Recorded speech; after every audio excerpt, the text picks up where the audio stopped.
Just want to put this up. No free pass for Russia regarding the Colonial Pipeline ransom and the bombing of Israel. Joining us now, General Keith Kellogg, great friend, head of national security for the America First Institute and former national security advisor to Vice President Pence and, of course, to President Trump. Keith, wonderful to see you. You know, I just want to make the point and get your reaction.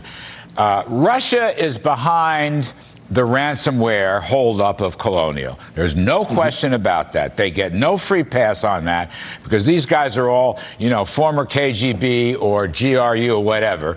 And secondly, Russia is the ultimate backstop for Iran. So all these missiles from Hamas and Hezbollah raining down on Israel, which is breaking up the whole Middle East, that's a Russian thing too. Now, Keith, my question is, Biden says he'll not retaliate for any of this stuff. What is our policy? How can we let Russia keep getting away with this stuff? Yeah, let me put a bow around everything you said today. And it's a great program because really, when you look at it, there's two issues that are going on right now. One's a leadership issue and one's a policy issue. With the leadership issue, I think what the administration is doing is whistling past the graveyard. They hope that people will just ignore what's going on and it'll go away. Well, it's not. And the policies are all interrelated, and people need to understand that. Let's start at the very top, because you mentioned it earlier with the good senator, with Colonial Pipeline. Look, that's a pipeline, it's a huge pipeline, 13 states, 267 pumping stations. Last night I was driving around Alexandria, Virginia, lines of 30 or 40 cars, some stations out of gas. And they hit that, basically a dark side, a mafia-type group that came out of Russia, and it's a Russia sanctioned organization, not Russian supported. It's not came out of the federal organization, but it's in that country out there. And they hit it with ransomware. And it costs so much money to get the decryption key to open it up. You're paying ransom. It's sort of like hostage recovery.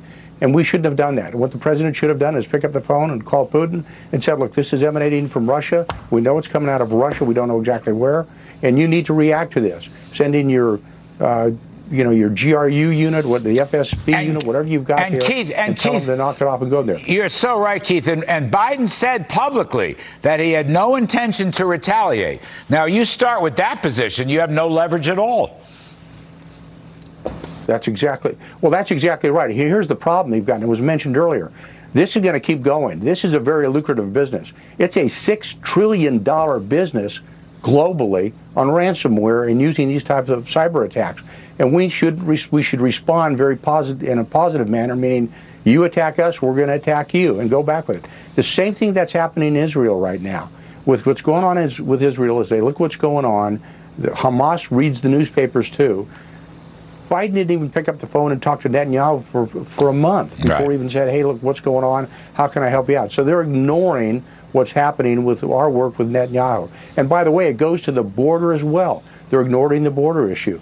You know, Larry, I remember when we were down in Ecuador with Vice President Pence, and the president picked up the phone when we were having some issues in 2018, and he called the vice president, and we ended up the next day flying into El Salvador. We met with the presidents of El Salvador, Honduras, and Nicaragua, and he said, you need to stop illegal immigration. General Keith Kellogg. It all depends on the leader in the White House. I love you, Keith. We got to do much more on this. Thanks for coming on.